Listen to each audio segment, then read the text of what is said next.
ऐतिहासिक विकासक्रम भन्ने छ, यसमा इतिहासको पाटो राखिएको छ, नेपालको सम्पूर्ण इतिहास यसमा समावेश गरिएको छ। तपाईँ हामी कल्पना गर्न सक्छौँ नेपालको पुरै इतिहासको यत्रो ठेली हुन्छ, तर यसलाई हामीले एउटा एकाइमा सीमित गरेर कसरी सिकाउने होला त्यो हाम्रो लागि चुनौतीको विषय छ। त्यो पनि हामी प्रयास गर्नेछौँ। अर्को सामाजिक पहिचान विविधता र सोसियोलोजी एन्थ्रोपोलोजीसँग सम्बन्धित छ। यसमा चाहिँ हाम्रो समाजमा भएको वर्ग विभाजनका कुराहरू, त्यहाँका यो विभेदका कुराहरू, क्रियाका अन्तर्सम्बन्धका कुराहरू यसमा राखिएका छन्।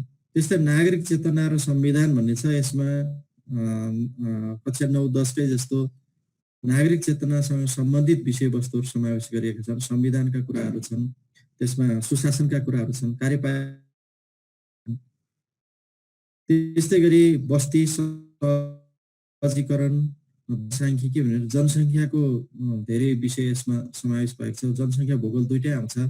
सहरीकरण, सहर कसरी निर्माण हुन्छ, मानिसहरूको विकास कसरी हुन्छ भन्ने कुरा यसमा आउँछ। जनसङ्ख्याको धेरै पाटो छ। त्यस्तै एकाइ 8मा शिक्षा र स्वास्थ्यसँग सम्बन्धित भनेको शिक्षा र स्वास्थ्य हाम्रो आधारभूत यो विकासको आधारभूत कुरा हो। त्यसैले यो आधारभूत एकदमै पूर्वाधारको रूपमा शिक्षा सम्बन्धमा यसमा चर्चा गरिएको छ। अर्को 9 एकाइमा अर्थतन्त्र र विकास भन्ने छ। यसमा चाहिँ आफ्नो व्यक्तिगत परिवारको अर्थतन्त्रदेखि राष्ट्रको र विश्वको अर्थतन्त्रसम्मको यसको चाहिँ यो सीमावलोकन गर्ने प्रयास यसमा गरिएको छ।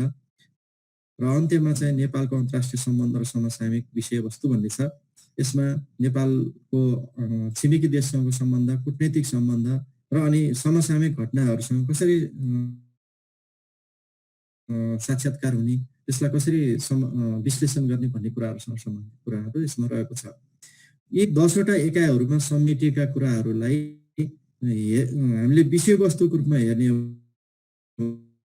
भने धेरै विषयवस्तु यसमा समेटिएको छ। यो पाठ्यपुस्तकमा गरिएको छ।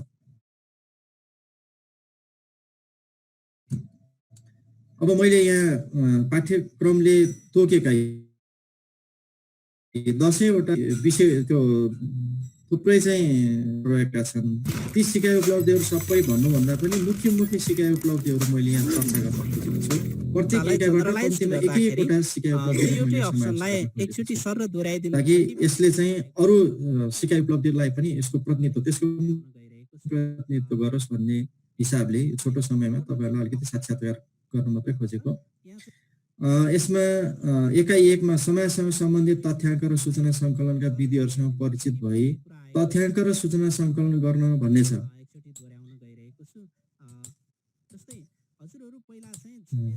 त्यस्तै दोस्रोमा आजको विश्वका मूल विशेषताहरू र सामाजिक विविधताको समीक्षा गर्न भन्ने छ। त्यस्तै यो एउटा मैले इक्जाम्पल मात्रै लिएको, यस्तो थुप्रै उद्देश्य त्यसमा छ। भनेको आजको विश्वमा मूल विशेषताहरू के छन् त? विश्व परिवेश कसरी चलेको छ, हाम्रो सामाजिक विविधता कसरी चलेको छ, त्यसमा कसरी समायोजन हुने, यस्ता कुराहरू यसमा समावेश गरिएको छ। अर्को छ यो देशहरूका भौगोलिक, जनसाङ्ख्यिक, आर्थिक, सामाजिक तथा सांस्कृतिक विशेषताहरू र अन्तर्सम्बन्धको समीक्षा गर्न भन्ने छ। यसको तपाईँलाई म एउटा सानो इक्जाम्पल देखाउन चाहन्छु। यसमा चाहिँ यसको ढाँचा मैले किताबको अलिकति यहाँ तपाईँहरूलाई देखाउन चाहेँ। भूगोल र सामाजिक सम्बन्धको चाहिँ हामीले यसरी एउटा यो राखेका छौँ। यो टाइटल पेज राखेको छ। टाइटल पेजमा अलिकति यो उद्देश्यहरू, यही अन्तर्गतको यो धेरैवटा उद्देश्यहरू छन्। 1 2 3 4 5 6 7 8वटा उद्देश्यहरू छन्। उद्देश्यहरू राख्छ। अनि त्यसपछि हामीले विषय प्रवेश गरेका छौँ। सकेसम्म यसलाई चाहिँ संक्षिप्त हुने गरी तयार गरिएको छ र चित्रात्मक पनि बनाउनु खोजिएको छ ताकि विद्यार्थीहरू यसमा पढ्नलाई अलि रुचि राखुन् भनेर। तथ्याङ्कहरूलाई राखिएको छ तर तथ्याङ्कहरूमा जोड नदिने भन्ने छ। तथ्याङ्कहरूलाई उदाहरणको रूपमा मात्र राख्ने, किनभने तथ्याङ्क परिवर्तनशील छन्। त्यसैले त्यो परिवर्तन भइरहँदाखेरि त्यसलाई नयाँ तथ्याङ्कहरूलाई लिनुपर्ने गरी यहाँ सुझाव पनि राखिएको छ।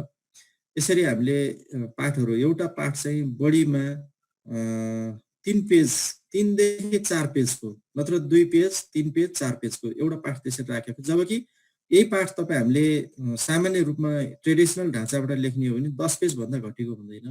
हामीले सुरुमा लेख्दा त्यो भएको थियो, त्यसलाई घटाउँदै घटाउँदै लगेर एउटा यो रूपमा प्रस्तुत गरिएको छ ताकि विद्यार्थीले झलक मात्रै पाओस्, झलक पाओस् र आफूले चाहिँ त्यसलाई उत्सुकता जागोस्, खोजी गरोस् र सिकोस् भन्ने यसमा राखिएको छ। यो एउटा इन्ट्रेस्टिङ पाठ पनि छ, यसमा मैले अलिकति अलिक बढी नै भन्न चाहेँ। यसमा चाहिँ के छ भनेदेखि पाठको विश्व र नेपाल भन्ने छ। विश्व र नेपालमा चाहिँ नेपालको अवस्था विश्वमा कस्तो छ भनेर यसमा छ है। नेपालमा विश्व अगाडिको स्क्रिन शेयर भएको छैन महेन्द्र सर। पाठ्यक्रम ढाँचा भन्ने मात्रै देखिरहेको छ, त्यही हो कि अगाडि पनि पढाएको छ सर? ए अगाडि आएन? हजुर आएको छैन सर। ओ हाइपर लिंक हो जस्तो छ सर, तर देखिएन यता। हाइपर लिंक हो, म देखाउँछु है त। म चाहिँ सरी है, मैले तपाईँले देखि सोचिरहेको थिएँ। हजुर एकछिन कुर्यौं तर देखिएन र चाहिँ भनिहाल्यौ सर। हस् हजुर सर, देखिया छ सर, देखिएको छ। यो चाहिँ मैले हाम्रो विश्व र नेपाल भनेर यो एउटा पाठ छ। यसमा विश्वमा नेपाल कस्तो अवस्थामा छ भनेर देखाइएको छ, अलिकति थोरै नक्सामा, सुरुमा नक्सामा देखाउन खोजेको छ, त्यसबाट अनि ग्लोबमा देखाउन खोजेको छ, नक्सामा देखाउन खोजेको छ, अनि त्यसपछि गएर तल गएर अनि बयानहरू धेरै गरिएको छैन, बयानहरू एकदम साधारण सिम्पल बयान गरिएको छ। अनि विश्व मानचित्रमा नेपाल भनेर चाहिँ यो अलिकति भौगोलिक र सांस्कृतिक कुरालाई जोडेर गरिएको छ। भनेको चाहिँ विश्वमा नेपाल के भनेर चिनिन्छ त? विश्वमा नेपाल सगरमाथाको देश भनेर चिनिन्छ, विश्वमा नेपाल चाहिँ यो के अरे भिकुटीको देश भनेर चिनिन्छ, अर्निकोको देश भनेर चिनिन्छ, बहादुर के भन्छ वीर गोर्खालीको भनेर चिनिन्छ, लुम्बिनीको देश भनेर चिनिन्छ, पशुपतिनाथको हिन्दूहरूको देश भनेर चिनिन्छ, सीताको देश भनेर चिनिन्छ भनेर हामीले गौरव गर्न लायकका कुराहरूलाई चाहिँ यो विश्व मानचित्रसँग जोडेर यो सांस्कृतिक कुरा र भौगोलिक कुरालाई जोडेर नेपाललाई चिनाउन खोजिएको छ। एउटा यो पक्ष छ।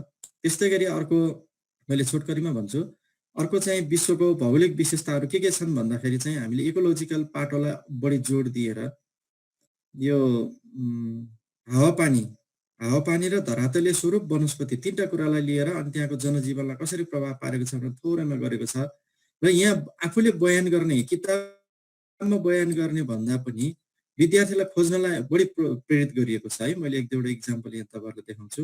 जस्तो यहाँ चाहिँ के गरिएको छ भने यो अब यो उष्ण घाँसे मैदानको कुरो छ। यहाँ एउटा चार्टमा त्यहाँको चाहिँ टेम्परेचरको अवस्था देखाइएको छ, त्यहाँको रेनफलको अवस्था देखाइएको छ र अनि त्यहाँको एउटा चित्रबाट त्यहाँको स्वरूप देखाइएको छ हैन। अनि विश्वको चिडियाखाना भनेर चिनिन्छ भनेर यतिबाट परिचय गराइएको छ। अनि यसको अब यही कुरा कक्षा 10 मा अलिक डिटेलमा दिएको छ। अब 11 मा आउँदा झन् डिटेलमा दिनुपर्ने। तर हाम्रो सोच चाहिँ के भयो भनेदेखि प्रविधिमा आधारित अहिलेको विश्वमा, अहिलेको समाजमा हामीले बच्चाहरूलाई अब धेरै यहाँबाट किताबबाट दिइरहनु जरुरी छैन, खालि ढोका मात्रै खोलिदिने हो। बाँकी कुरा उसले आफूले खोजेर पनि सिक्छ र यहाँ भन्दा धेरै कुरा सिक्छ। हामीले यहाँ 2 पेज राख्दैछ भने पनि उसले अर्को 4 पेज सिकिसक्छ, खोज्न सक्छ। भनेपछि किन धेरै यहाँ गर्ने भनेर हामीले यसलाई यसरी अलिक सीमित गरेका छौँ। खोल्ने ढोका खोल्ने काम मात्रै गरिदिएको छ, त्यस्तो हिसाबबाट हामीले राखेका छौँ। यहाँको रेनफलको टेम्परेचरको अवस्थाहरूलाई चार्टमा राखिदिएको छ र त्यसलाई पनि एक्सर्साइजमा राखिदिएको छ यहाँ हैन। यो तल दिएका चार्टहरूको विश्वमा विभिन्न स्थानको वार्षिक भौगोलिक अवस्थाहरू छन्, यसको तुलना गर्नुहोस् भनेर वर्षाको तापक्रमको राखेको छ। अब मैले अर्को एउटा यहाँलाई देखाउन चाहेको चाहिँ हाम्रो प्रदेशहरूको एकदमै छोटो परिचय यहाँ राखिएको छ। जस्तो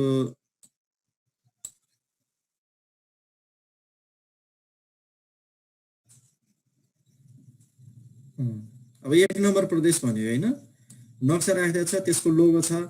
प्रदेशहरूको लोगो आफ्नै छ है, लोगो राखिदिएको छ। अनि त्यहाँको एउटा चार्ट, त्यहाँको तथ्याङ्क सम्बन्धी चार्ट राखिदिएको छ। अनि त्यसपछि भौगोलिक अवस्था, सामाजिक अवस्था, आर्थिक अवस्था भनेर यहाँ अलिकति छोटकरीमा राखे। अब प्रदेश नम्बर 2 सुरु भइहाल्छ। त्यसमा पनि एकदमै सर्टमा राखिएको छ। अब यसैलाई अब एक्सर्साइजमा गएर कहाँनिर हामी ठोकिने भन्दाखेरि धेरै जसो हाम्रो चिन्ता चाहिँ के हुन्छ एक्सर्साइजमा गएर हुन्छ।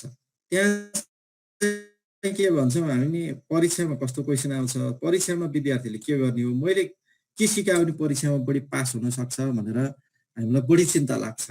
त्यसैले यहाँ चाहिँ के गरिएको छ भन्दाखेरि माथि जति छ त्यसलाई थप सपोर्ट गर्ने विद्यार्थीले आफैले खोज्नुपर्ने कुराहरू यहाँ राखिएको छ है। जस्तो नेपालको खाली नक्सामा 7वटै प्रदेशहरू छुट्याउने यो सानो कक्षामा पनि गराइन्छ।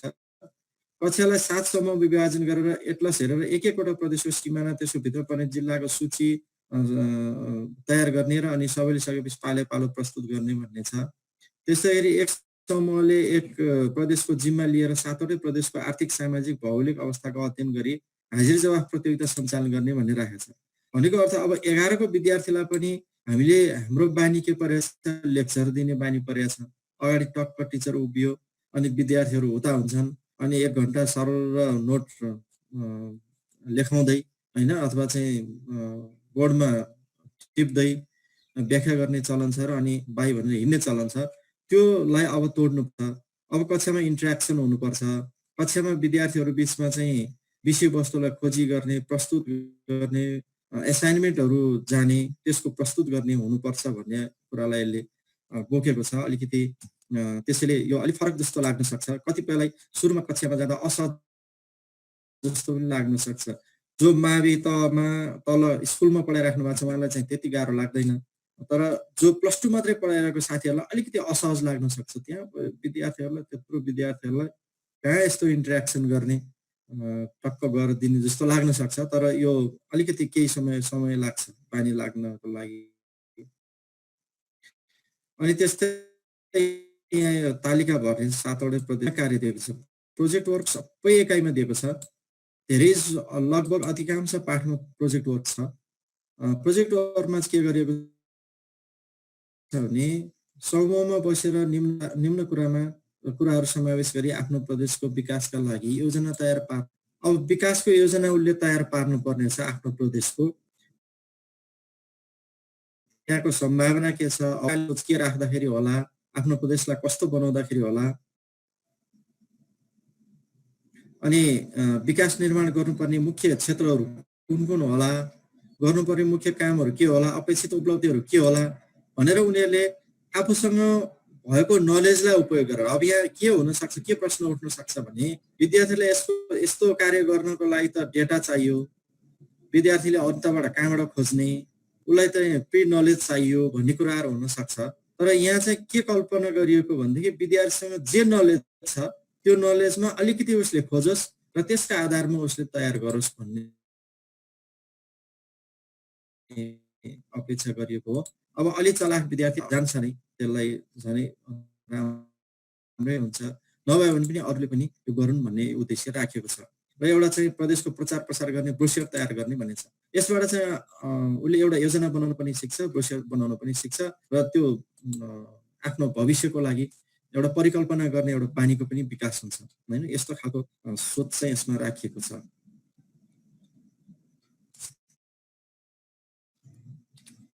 मैले एउटा इक्जाम्पल प्रस्तुत गरेँ। साथीहरूको केही जिज्ञासा छन् भने मलाई यसो सोधिदिनु होला।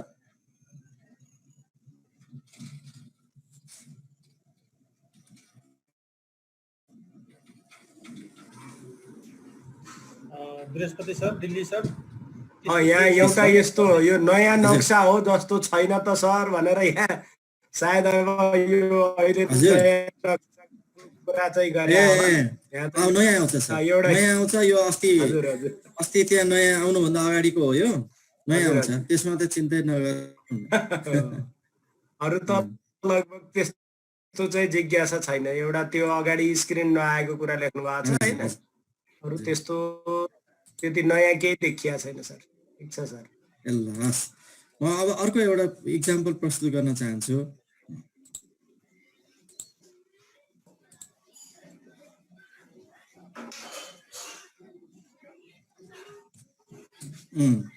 अब अर्को एउटा मैले प्रस्तुत गर्न यहाँ एउटा छुवाछुतलाई अमानवीय र गैर कानुनी रूपमा आत्मबोध गर्न भन्ने एउटा उद्देश्य राखिएको छ। त्यो उद्देश्य अनुसारको यसमा यो हाइपरलिङ्कको सेयर हुँदो रहेछ सर।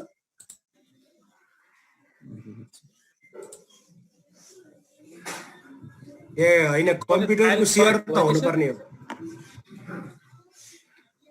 सरको फाइल सिफ्ट भयो होला, फाइल सिफ्ट भएर काम नगरेको। ए म फेरि खोलेर देखाउँछु।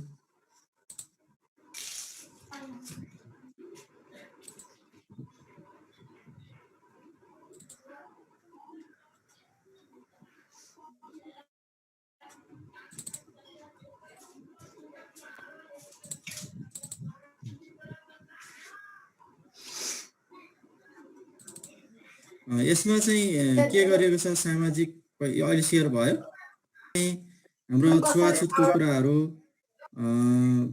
अनि त्यसपछि गएर जाति कसरी बन्यो, अनि त्यो चाहिँ त्यसको विकासक्रम कसरी हुँदै आयो, अनि यसले समाजमा चाहिँ के प्रभाव पार्यो भन्ने कुराहरू यसमा छ। अनि त्यस्तै छ।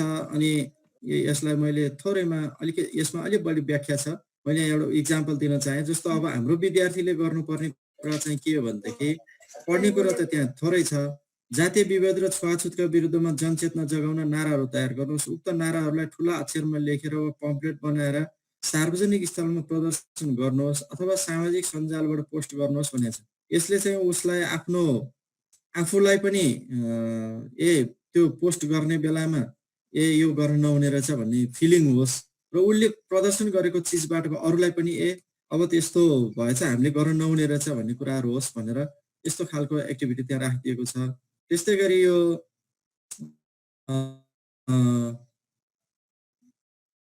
दलित सवालको विषयमा पनि केही कुराहरू यहाँ राखिएको छ। र दलित सवालको विषयमा चाहिँ मैले धेरै नै मेहनत गरेँ। यसमा चाहिँ हाम्रो दलित आयोग पुगेँ, त्यहाँबाट सामग्रीहरू लिएँ, यहाँ गीत पनि राखिदिएको छु मैले एउटा, होइन। अनि हाम्रो दलित समुदायको दलित आयोगमा चाहिँ एउटा हामीले कन्फरेन्सै गऱ्यौँ, सानो सानो कन्फरेन्स नै गऱ्यौँ। त्यहाँबाट आएको सुझावहरू, किताब पनि मैले 10-12वटा किताब ल्याएर पढेँ। समता भन्ने त्यहाँ एउटा संस्था रहेछ, ती सबैबाट ल्याएको जिस्टबाट चाहिँ यी कुराहरू राखिएको छ। र त्यहाँ एक्टिभिटिजमा सकेसम्म यस्तो खालको राखेको छ। एउटा 5 नम्बरको एक्टिभिटिज एकदम मन परेको छ मलाई, त्यो मैले सेयर गर्न चाहेँ यहाँलाई। यो चाहिँ एउटा घटना छ, 2007 साल अघिको कडा व्यवस्थामा पनि दलित आन्दोलनका क्रममा लालकुमारले भोजपुरमा गरेको विद्रोहलाई महत्त्वपूर्ण कदम मान्न सकिन्छ। भोजपुरमा लाग्ने शनिबारे हाटमा दलितहरू प्रवेश निषेध थियो भने चाहिँ त्यो के रहेछ भने, शनिबारे हाटमा दलितहरू पस्न नपाउने, अनि बाहिर ढोकामा चाहिँ त्यो बेलाको चाहिँ मिलिसिया भन्दो रहेछ, त्यो पुलिसहरू बस्ने, अनि त्यो पुलिसहरूले चाहिँ पैसा लिएर गएर भित्रबाट किनमेल गरेर, बजारबाट किनमेल गरेर ल्याएर उनीहरूको हातमा थमाइदिने अनि जाने, त्यस्तो चलन रहेछ। अनि त्यसलाई चाहिँ यहाँ लालकुमारी विश्वकर्माले चाहिँ एक दिन के गरिछन् भने, जबरजस्ती भित्र छिरेर त्यहाँ किनमेल गर्न गइछन्, समातियो, थुन्न लगियो, र त्यो बेला बडा हाकिम रहेछन्। बडा हाकिमले चाहिँ केरकार गरे, तिमीले किन यस्तो हरकत गरेको, तिमीलाई त अपराध लाग्छ के भन्ने त्यो बेलाको कानुन अनुसार भनिसकेपछि उनले एकदमै नडराइकन के भनिन्छन् भनेदेखि, हेर्नुहोस्, हामीले किनमेल गर्न दिएको पैसा चाहिँ मिलिसियाहरूले आफू हिनामिना गरेर हामीलाई चाहिँ उनीहरूले खाइदिने भए, हामीले जति पैसा त्यसको पुरा सामान पाएनौँ, त्यसैले म आज जबरजस्ती छिरेको भनेर भनिसकेपछि अनि बडा हाकिमले ल अब आजदेखि चाहिँ यो जोसुकै चाहिँ पस्न पाउँछ भनेर त्यहाँ गरिएको एउटा घटना रहेछ। एकदमै मनसुने घटना छ। यो चाहिँ मैले मेघराज रसाइलीको किताबबाट लिएको थिएँ। भनेपछि यो यस्तो खालको घटनाहरू त्यो 7 साल अगाडि पनि थियो, घटेको थियो, र त्यो एउटा चाहिँ आन्दोलनलाई एउटा अगाडि बढाउनलाई मद्दत गरेको थियो। एक किसिमको विद्रोह थियो त्यो, यो राणा शासनमा त भने। अहिले पनि यो छुवाछुत प्रथा अझै पनि नहटेको अवस्थामा हाम्रो विद्यार्थीले चाहिँ यस्ता घटनाहरू कलेक्सन गर्ने, त्यसको चाहिँ विश्लेषण गर्ने, र अब यस्तो गर्नुहुन्न भन्ने उनीहरूमा चाहिँ धारणा भनेर एउटा घटना अध्ययन विधिलाई यहाँ समावेश गरिएको छ। यसरी यस्तो खालको मैले यहाँ प्रस्तुत गरेँ। त्यस्तै अर्को एउटा घटनामा अर्को एउटा पाठको प्रस्तुत गर्न चाहन्छु तपाईँहरूलाई।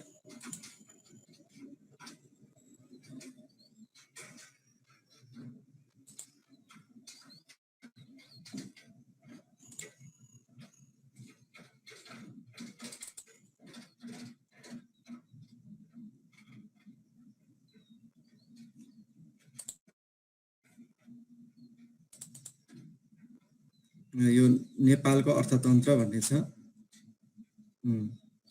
अब नेपालको अर्थतन्त्रमा चाहिँ हामीले अर्थशास्त्र सिकाएनौँ। अर्थशास्त्रका धेरै विषयवस्तु यहाँ छन्, तर पनि अर्थशास्त्रतिर नगइकन सामाजिक अध्ययनको दृष्टिकोणले अर्थशास्त्र व्यवहारिक अर्थशास्त्रको रूपमा यहाँ प्रस्तुत गरिएको छ।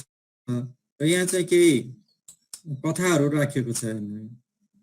युवा कृषि व्यवसायको कथा भन्ने छ है। यसबाट चाहिँ शेयर भएको छैन है। छैन हजुर सर, स्क्रिन शेयर। सरी है, मलाई बानी लस। यहाँ एउटा युवा कृषि अहिले सेयर भयो है। युवा कृषि व्यवसायको यहाँ कथा राखिएको छ। एकजना चाहिँ दाँतको डाक्टर रहेछन्, एकजना चाहिँ प्रहरीको मान्छे रहेछन्। दुईजना चाहिँ त्यो आफ्नो त्यो पेसालाई छोडेर उहाँहरू कृषिमा लाग्नु भएछ र कृषिमा लाग्दाखेरिको उहाँहरूले भनेको कुराहरू एकदमै प्रेरणादायी कुराहरू छन् र व्यावसायिक कृषि उहाँहरूले गर्नुभएको छ है। त्यो घटना मैले एकदमै जस्ताको तस्तै राखिदिएको छु, तर यहाँ नामहरू चाहिँ पछि एउटा सानो सुझाव आएपछि मैले नामहरू चाहिँ उहाँहरूको वास्तविक नामहरू चाहिँ हटाइदिएको छु। त्यसरी तर घटना चाहिँ जस्ताको तस्तै हो है। उहाँहरूले भन्नुभएको छ परम्परागत मान्यता के मान्यता थियो भन्दाखेरि हामीले यो पढेको मान्छेले कृषि गर्नु न, कृषि भनेको दुखिया पेसा हो, कृषि भनेर अभिभावकले भन्ने र पढेको लेखेको पनि कृषि गर्यो भने त हाम्रो इज्जत गइहाल्यो नि भन्ने जुन थियो, त्यसलाई तोड्नको लागि चाहिँ हामीले यो कृषि पेसा अपनाएको हो भनेर उहाँहरूले भन्नुभएको छ। त्यो खालको प्रस्तुति यहाँ दिएको छ। यसले विद्यार्थीलाई चाहिँ के लाग्न सक्छ भनेदेखि ए हामीले पनि केही गर्नुपर्ने रहेछ भन्ने लाग्न सक्छ भन्ने अलिकति राखिएको छ। त्यस्तै गरी यहाँ सफल उद्योगीको कथा भनेर राखेको छ। उद्योगमा पनि यहाँ एउटा लक्ष्मी शर्मा भन्नेको तपाईँहरूले कतिको हेर्नु भएको छ, सुन्नु पनि होला, उहाँको राखिदिएको छ। एउटा चाहिँ यो रियल घटना मेरै छिमेकी एकजना दाइको। मैले धेरै पढ्न पाइनँ, पढेको भए तपाईँहरू जस्तो अफिसर हुन्थ्यो। उहाँले एक दिन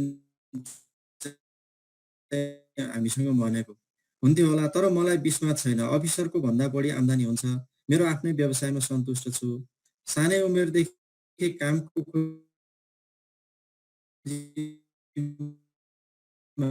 लागि र धेरै प्रकारका काम गरेर पछि हेडमिस्ट्रीसम्म भएँ। सबै काम जानेपछि अलिकति ऋण खोजेर एउटा प्लास्टिकको बट्टा बनाउने मेसिन किने र आफ्नै उद्योग खोलेँ। सुरुमा त कठिन भएको थियो, तर अहिले 10-12 जना कामदार राखेर उद्योग चलाइरहेको छु। म अहिले ग्लुकोजको औषधिका बोतलहरू बनाउँछु। बजारको समस्या छैन, सामान दिने भ्याइ नभ्याइ हुन्छ।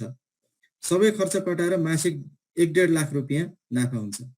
मलाई विदेश जानुपर्ने आवश्यकता छैन, आफ्नै देशमा उद्यम गर्न सके यही गुजारा चल्छ भनेर उहाँले भनेको रियल घटना यो। भनेपछि अब उहाँले यसो भनिरहँदा हामीलाई व्यङ्ग्य गरेर जस्तो लाग्छ होइन, हामी पढे लेखेका भनेर चाहिँ उ गर्ने, तर उहाँले चाहिँ मेहनत गर्न सक्यो भने यस्तो पनि हुँदो रहेछ भनेर एउटा सफल व्यवसायको कथा छ। अर्को लक्ष्मी शर्माको पनि छ, यहाँ मैले कथा राखेको छु एउटा। त्यो लक्ष्मी शर्माको कथा पनि एकदमै इन्ट्रेस्टिङ छ। तपाईँहरूले उद्यमशीलता भन्ने ठाउँमा राखेको छ। त्यहाँ चाहिँ के छ भनेदेखि लक्ष्मी शर्मा अहिलेको चाहिँ एकदम घरेलु उद्योगको एकदमै ठुलो व्यवसाय हो। तपाईँहरूले सुनेको होला, ठुलो व्यवसाय हुनुहुन्छ उहाँ। र उहाँको कथा सुन्यो भने एकदमै हृदय विदारक नै छ। उहाँले चाहिँ नेपालको पहिलो टेम्पो चालक हो, महिला टेम्पो चालक। उहाँले टेम्पो चलाउँदै चाहिँ त्यो टेम्पो अर्काको टेम्पो चलाउँदै आफ्नै टेम्पो किन्नुभयो। आफ्नै टेम्पो किनिसके 4-5वटा टेम्पो पनि बनाउनु भयो आफ्नै। अनि तर पछि चाहिँ के भयो, महिला भनेर हेपेर उहाँलाई चाहिँ के गर्थ्यो, टेम्पो उहाँले अलिक पहिल्यै बनारसमा कता सिक्नु भएको थियो एउटा त्यो हड्डीको टाँक बनाउने सिप, त्यसलाई उपयोग गरेर बजारमा गएर मेसिन किनेर ल्याएर, सानोतिनो मेसिन किनेर ल्याएर टाँक बनाउनु भएछ। त्यो टाँक चाहिँ यो बजारमा लाँदाखेरि अलिक लोकप्रिय भएछ र पछि चाहिँ विदेशको ठुलो अर्डर आएछ र उहाँ चाहिँ त्यसपछि मेरो टर्निङ भयो र म चाहिँ व्यवसायी भएँ भन्नुहुन्थ्यो। उहाँ एक अक्षर पढ्न नजानेको मान्छे, पछि चाहिँ अब अहिले इङ्ग्लिसमा तपाईँ हामीले कसैले पनि भेट्दैन होला त्यस्तो बोल्नुहुन्छ होइन। त्यो उहाँको स्टोरीहरू राम्रो छ। हो यस्तै खाले स्टोरीहरू यसमा राखिदिएको छ। अब सबै स्टोरी नअट्ने भएर मैले सबै लिङ्क गरेर राखिदिएको छ ताकि हाम्रो यहाँ चाहिँ यो ई सेवाको एकजना केटा हुनुहुन्छ, उहाँको कथा छ यसमा। अनि बाजेको सेकुवा भन्ने सुन्नुभयो होला, बाजेको सेकुवा अहिले 12-13वटा रेस्टुरेन्ट चेन रेस्टुरेन्ट भइसक्यो उहाँको कथा छ। यो चाहिँ उहाँ चाहिँ एयरपोर्ट नजिकै एउटा टिनको बट्टामा आगो बालेर सेकुवा बनाएर खुवाउनुहुन्थ्यो अरे, त्यहाँबाट सुरु भएको अहिले त्यो छ। त्यस्तै गरी यो अहिलेको थुप्रै ठुल्ठुला व्यवसायहरूको यहाँ चौधरीसम्मको कथाहरू यहाँ राखिदिएको छ। यो चाहिँ हाम्रो विद्यार्थीले हेर्न सक्छन्, जसले गर्दा उनीहरूले उद्यमशीलता, उद्योग अनि व्यवसायप्रतिको आकर्षण बढ्न सकोस् भनेर यो रञ्जित आचार्यको पनि छ यसमा। उनले भनेको कुरा पनि राखिदिएको छ होइन, उद्यमीले बजारमा निड ग्याप खोज्नुपर्छ, उपभोक्ता के चाहन्छन् भन्ने कुरा पत्ता लगाउनुहोस्। उद्यमीले कहिले पनि बनेको पिच रोडमा गाडी गुडाउँदैन, उद्यमी व्यक्तिले आफ्नो बाटो आफै बनाउँछ। यदि तपाईँ उद्यमी बन्न चाहनुहुन्छ भने बाटो खन्न तयार हुनुहोस् भनेर रञ्जित आचार्यले भनेको छ होइन। त्यस्तै कर्ण साकेका पनि कुराहरू छन् यहाँ। यसरी चाहिँ विभिन्न प्रेरक प्रसङ्गहरू सहितको अर्थशास्त्र छ। त्यसैले यहाँ साथीहरूलाई के लाग्न सक्छ भनेदेखि अर्थशास्त्रमा त हामीले कतिपय सिद्धान्तहरू पढ्नु पर्ने र यहाँ त यस्ता कथै कथा रहेछ भन्ने पनि लाग्न सक्छ। हाम्रो विद्यार्थीलाई हामीले चाहेको चाहिँ के भनेदेखि ऊ एउटा भविष्यको सफल मान्छे बनोस् भनेपछि उद्योग पढाउनु भनेको उद्योगका के फाइदा छन्, उद्योगका के बेफाइदा छन्, के समस्या छन्, त्यो समस्या कसरी समाधान गर्ने भनेर त्यो मात्र पढाएर हुँदैन, त्यो मात्र सिकाएर हुँदैन। उसलाई चाहिँ उद्योग गर्नको लागि भित्रबाट जगाउनु पर्ने रहेछ। यस्तै यस्तै अरूका प्रसङ्गहरू, प्रेरणाहरू अनि त्यहाँ रिसर्चका कुराहरू पनि छन्, यहाँ गर्छन् विद्यार्थीहरूले, त्यो पनि राखिदिएको छ। एउटा च्याउ खेतीको पनि एकदमै राम्रो स्टोरी यहाँ राखिदिएको छ होइन। तरकारी किनेर खान्थ्यौँ, आजकल त हामी बेच्ने भयो भनेर एकदम गर्वका साथ भनेको छ। यस्ता कुराहरू चाहिँ यहाँ समावेश गरिएको छ। र यहाँ यो एक्सर्साइजमा पनि त्यही कुरा राखिएको छ, एक्सर्साइजमा दिएको है, यो एक्सर्साइजमा पनि राखिदिएको छ। अनि त्यस्तै गरी यो दिएको लिङ्कहरूको आधारमा यहाँ एउटा टेबल भर्ने छ। अनि परियोजना कार्य हेर्नुहोस्, अनि स्थानीय उद्योगहरूको रिसर्च गर्ने, त्यहाँ गएर प्रोजेक्टहरू गर्ने छ। सफल उद्यमीहरूको सफलताको कथाहरूबाट चाहिँ के सिकिन्छ भन्ने कुराहरू पनि छ। यी इन्टरनेटको पुस्तकहरूबाट खोजेर आफैले प्रोजेक्ट बनाउने भन्ने कुराहरू छ। यसरी अर्थशास्त्रलाई पनि एउटा रोचक ढङ्गबाट, अर्थशास्त्र चाहिँ एकदम थ्योरी पढ्ने, मलाई कस्तो लाग्थ्यो भने, म नै अर्थशास्त्रको विद्यार्थी अनि मलाई कस्तो लाग्थ्यो भने अर्थशास्त्र भनेको चाहिँ त्यो लास्टमा एउटा वाक्य आउँछ, तपाईँ हामी कति छौँ अर्थशास्त्रको विद्यार्थी, अन्य कुरा यथावत रहेमा भनेपछि अनि मलाई टाउको चक्र हुन्थ्यो कि थ्योरी पढ्दै गयो होइन, डिमान्डको यसो हुन्छ त्यसो हुन्छ त्यसो हुन्छ त्यसो हुन्छ भन्दै गयो, लास्टमा चाहिँ अन्य कुरा यथावत रहेमा, संसारमा कहिले अन्य कुरा यथावत रहँदैन नि त। त्यसैले त्यो पनि भएपछि त अनि त्यो थ्योरी त लागु भएन नि त, किन पढा होला जस्तो लाग्थ्यो। अनिखेरि फेरि अब त्यो फेरि कतिपय व्यवहारमा लागु पनि भइराखेको हुन्छ है।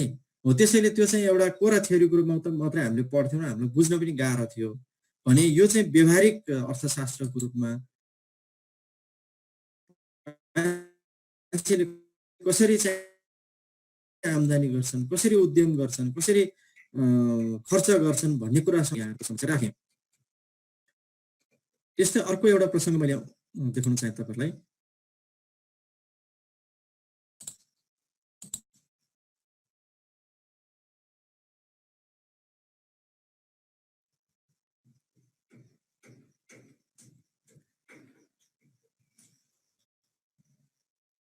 हेर्नुहोस् है, हिस्ट्रीमा पनि त्यसै गरी हामीले यो सेयर भएको हिस्ट्रीको। हेलो, एकजना भनिदिनु त, नेपालको र विश्वको इतिहास भन्ने छ त्यो घुम्दैछ सर, प्रश्न आइसकेको छैन।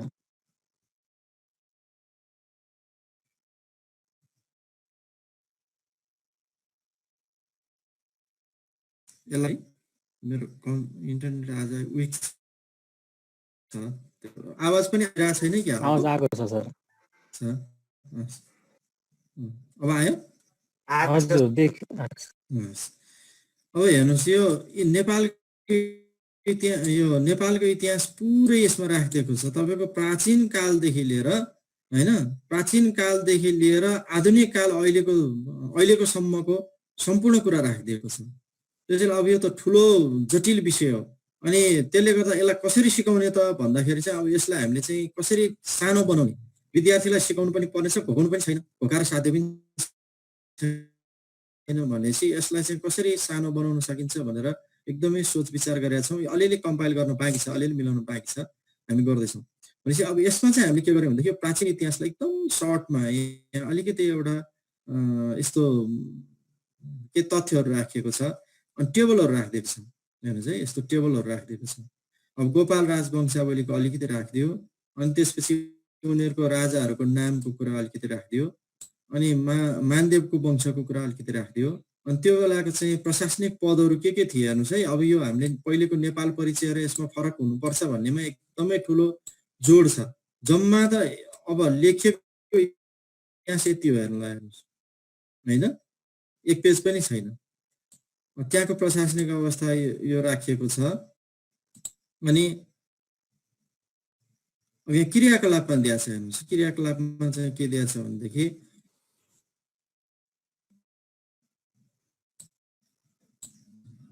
द्वापर युगका शेष 1000 वर्षपछि श्री पशुपतिनाथ प्रकाश भयो। नियममुनि अघि यो पहिलेको लेखिएको यो उसको है नेपाल नाम हुन गयो भनेर यहाँ दिएको छ। अनि संस्कृतको त्यो लेखिएको श्लोकहरू पनि यहाँ राखिदिएको छ।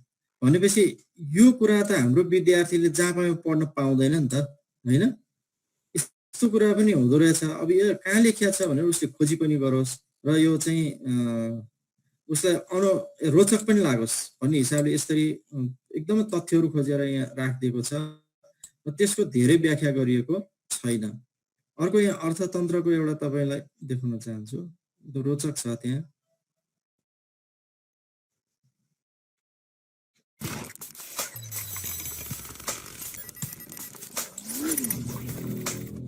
स्वयं पुराणमा लेखिएको कुरा होइन, यहाँ यो राखिएको छ। त्यस्तै गरी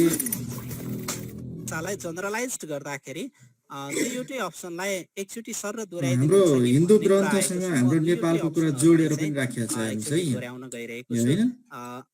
जस्तै हजुरहरू पहिला यो व्यासको पालादेखि कृतिको पालामा कहाँ चाहिँ हाम्रो नेपाल उल्लेख छ भन्ने कुराहरू यसमा राखेको छ, ताकि विद्यार्थीले अब यो उसलाई मौका पर्यो भने यो पनि खोजोस् भन्ने हो। र यो ब्राउजरमा गइसकेपछि यहाँ चाहिँ तपाईको दाहिनेतिर अरु त अलि पहिलेकै जस्तो छ हजुरको फोटो र तीनवटा डट तीनवटा गरेर स्क्वायर सेपमा राखेको 9वटा डटको एउटा स्क्वायर सेप देखिन्छ। क्लिक गर्नुभयो भने गुगल अन्तर्गतका सम्पूर्ण टुल्सहरु यहाँ। यो सभ्यताको बारेमा धेरै सोर्सहरु नपाइने रहेछ, तर यसलाई चाहिँ यसरी चार्टको रूपमा नक्साको यो नक्सा चार्ट गरेर राखिएको छ र यसबाट चाहिँ विद्यार्थीलाई क्रियाकलापमा चाहिँ के गराएको छ भने राम यो विभिन्न खाले छ यो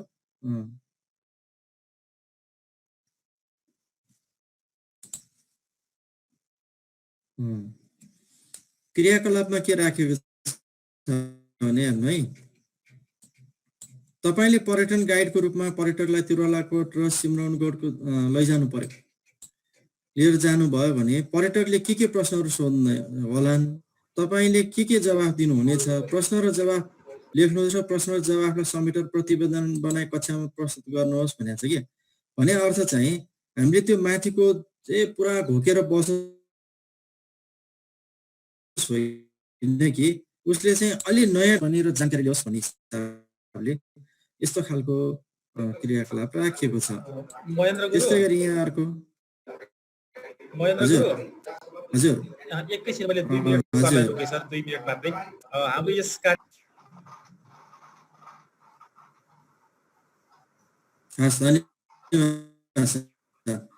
अनि यो मैले अलिकति इक्जाम्पलहरु यहाँलाई देखाएँ, लगभग मैले 1 घण्टाको समयमा।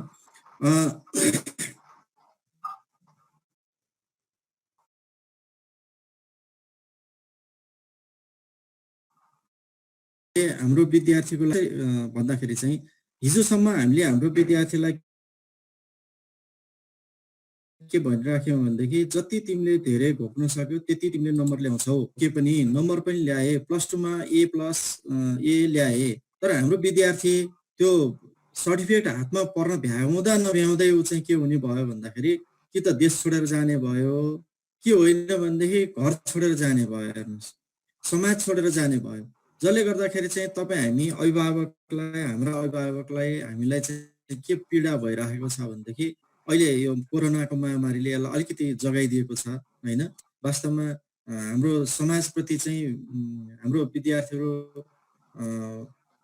पुनः फेरि समाजप्रति फर्किनु पर्ने रहेछ, त्यसलाई कसरी फर्काउने भन्ने एउटा चिन्तन चाहिँ अहिले बढ्न थालेको छ। अस्ति हाम्रो सामाजिक अध्ययनका तालिमहरूमा पनि जति पनि अतिथिहरू आउनुभयो सब तपाईँहरूलाई एकदम ठुलो जिम्मेवारी छ।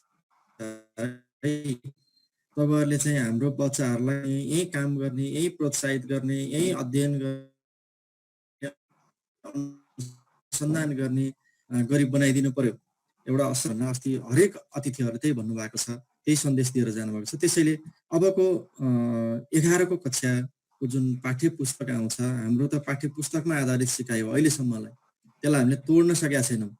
त्यो तोड्न नसकेको हुँदाखेरि तैपनि त्यही पाठ्य पुस्तककै माध्यमबाट पनि हामीले केही चाहिँ सुधार गर्न सकिन्छ, केही परिवर्तन ल्याउन सकिन्छ कि भनेर यस्तो खालको अलिकति प्रयत्न गरिएको छ।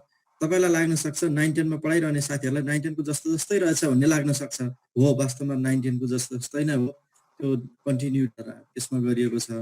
केही कुरा अलि एडभान्स गरिएको छ त्यो विद्यार्थीको स्तर अनुसार, र केही कुराहरू चाहिँ अलिकति परम्परागत पनि छोडिएको छैन। किन भन्दाखेरि हामीलाई त्यो एकैचोटि नयाँ जुत्ता लाउँदाखेरि ठेला उठ्छ र जुत्तै फाल्देला भन्ने पिर हुन्छ, भोलि फेरि यो त सक्दै नसकिन् र विषय रहेछ भन्ने होला भनेर त्यसबाट जोगिनलाई पनि अलिकति फेरि परम्परागत कुरो पनि जोडिएको छ। यसरी तीनवटै कुराको संयोजन गरेर यो सामाजिक अध्ययन विषयलाई यहाँ प्रस्तुत गरिँदैछ। त्यसैले अब यो टोटलमा तपाईँ हामीले हेर्दाखेरि 350 पेजको हाराहारीमा यो किताब आउने हाम्रो अनुमान छ। अब गर्दै जाँदा कति हुन्छ, घटबड पनि हुनसक्छ, तर 400 पेज नाग्दैन। त्यो हिसाबमा हामी प्रयास गरिरहेका छौँ अझै पनि। भनेपछि यो एउटा चाहिँ हाम्रो प्रयास जारी छ र यहाँहरूले चाहिँ अब यो तपाईँहरूले चाहिँ यसलाई यो सामाजिक अध्ययनको मकसद अनुसारको शिक्षण सिकाइमा जोड दिनुपर्छ। स्कुलमा केही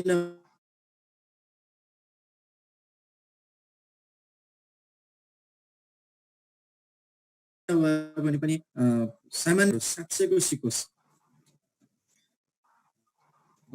उसलाई चाहिँ हामीले राख्ने जुन एक किसिमको हाम्रो शिक्षालाई पद्धतिलाई गाली गर्न छन् धेरैले होइन, त्यो गाली गर्ने खालको नहोस् भनेर चाहिँ यहाँ अलिकति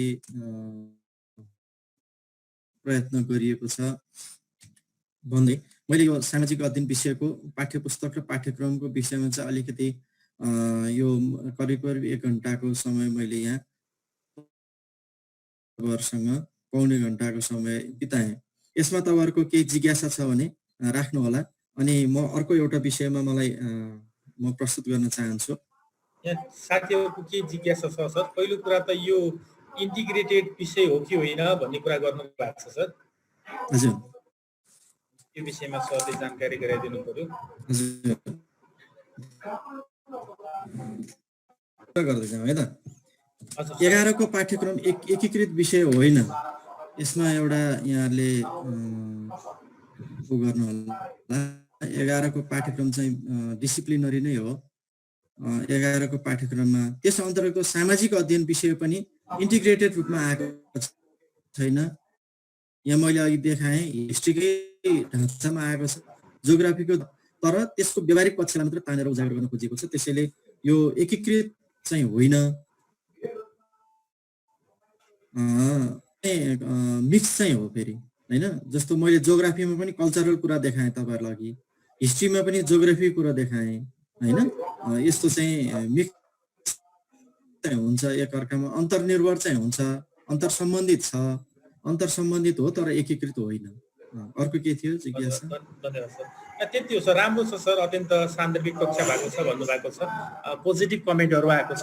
मैले यसै बिचमा सरलाई 1 मिनट रोकेर हाम्रो यस कार्यक्रममा मैले देखिरहेको छु गरेकाले सोसल पढाउन पाउने कि नपाउने 11-12 को भन्ने कुरा गर्नुभएको थियो। टिचिङको कस्टमा के होला मैले कसले पढाउन पाउने भन्ने विषयमा यसो सरले थोरै जानकारी गराइदिनु। यो चाहिँ एकदम राम्रो क्वेसन आयो ल है। हजुर हजुर। यो सामाजिक अध्ययन विषय भनेको चाहिँ हाम्रो जीवनसँग जोडिएको विषय हो। यो विषयमा म चाहिँ मेरो धारणा एकदम क्लियर छ। अब यसमा कतिपय विवादहरू पनि छन्। हाम्रो साथीहरूको चाहिँ हाम्रो विभिन्न क्षेत्रको चाहिँ के पनि विचार छ भने होइन यो सोसियोलोजी भलिएकोले पढाउनु पर्छ भन्ने एक थरीको छ, अर्कोले हिस्ट्री जियोग्राफी यो भएको भनौँ न सोसल साइन्सको सब्जेक्ट भएका साथीहरूले पढाउनु पर्छ भन्ने पनि छ। र हाम्रो शिक्षक सेवा आयोगले के भनेको छ भनेदेखि यो सबै सब्जेक्टलाई खुल्ला गरिदिएको छ। इभन म्याथको साथीहरू पनि सोसल स्टडिजमा चाहिँ पास गरेर मावि टिचर हुनुभएको छ, निमावि टिचर हुनुभएको छ। म्याथमेटिक्सको साथीहरू पनि होइन, इङ्ग्लिसको साथीहरू पनि हुनुभएको छ, पपुलेसनको साथीहरू पनि आउनुभएको छ, एकाउन्टको साथीहरू पनि आउनुभएको छ। भनेपछि यसले चाहिँ के परिकल्पना गरेको भन्दाखेरि चाहिँ यो हाम्रो लाइफसँग जीवनसँग जोडिएको विषय हो। र जीवनसँग जोडिएको विषयले हिजो क्याम्पसमा के पढाएको थियो भन्ने कुरालाई महत्त्व कम राख्छ होला। त्यसैले यदि उहाँको इच्छा छ, इच्छा शक्ति छ, अध्ययनशीलता छ र उहाँले चाहना राख्नुहुन्छ भने यो जसले पनि पढाउन सक्छ। तर के गर्नु पर्यो भन्दाखेरि किताब पढाउने होइन, किताबमा जे दिएको छ म पढ्छु अनि गएर पढाइदिइहाल्छु जुन हिजोको स्थिति थियो त्यसबाट अगाडि बढ्यौँ भने चाहिँ यो सामाजिक अध्ययन फेरि पनि घाइते हुन्छ होइन। होइन मैले अध्ययन गर्नुपर्छ, यसको मकसद बुझ्नुपर्छ, त्यो अनुसार सिकाउनु पर्छ भनेर हामी अगाडि गयौँ भनेदेखि यो चाहिँ सबै सब्जेक्टले पढाउन मिल्छ, पढाउन सकिन्छ। त्यसमा केही फरक छैन। किनभने अहिलेसम्म हाम्रो सोसियोलोजीमा सोसल स्टडिजमा चाहिँ मास्टर्स डिग्री छैन। सोसल स्टडिजमा भर्खर ब्याचलर पनि निस्क्यो कि निस्केन जस्तो लाग्छ, एक ब्याच पनि निस्केको छैन। भनेपछि अब सोसल स्टडिजको टिचर त पाउने सम्भावना छैन। हामीले लोकसेवाले ट्याग लगाइदिएछ कि सोसल स्टडिज टिचर भनेर ट्याग लगाइदिएछ, त्यो एउटा मात्रै आधार छ हामीसँग। भनेपछि अहिले सबैले पढाउँदा हुन्छ, तर इन्ट्रेस्ट राख्नु पर्यो। र मैले अघि भनेको अनुसारको विद्यार्थी केन्द्रित र विद्यार्थीले खोजेर सिक्ने खालको प्रक्रियाहरू, विधिहरू, प्रविधिहरूको प्रयोग गर्न सकियो भनेदेखि चाहिँ यसलाई धेरै धेरै अगाडि यसको मकसद अनुसार चाहिँ यो सिकाइ हुन्छ। होइन किताब सानो रहेछ, यति किताब त म घरमा पढ्छु, बेलुका घोप्छु, भोलिपल्ट गएर पस्किन्छु विद्यार्थीलाई भन्यो भने त्यहाँनिर चाहिँ यो फेरि घाइते हुन्छ सामाजिक अध्ययन। त्यसैले यसमा यहाँहरू ढुक्क हुनु, यदि यहाँलाई इन्ट्रेस्ट छ भने ओके ठिक छ सर। यहाँ त्यही सरको सरले यहाँ के जिज्ञासाहरू सरले भनेपछि पुरा भइसक्यो होला। मास्टर्स इन पब्लिक एडमिनिस्ट्रेसन गरेकोले पाउँछ कि पाउन्न भन्नुभएको छ, सरले भनिसक्नु पाउँछ भन्ने छ।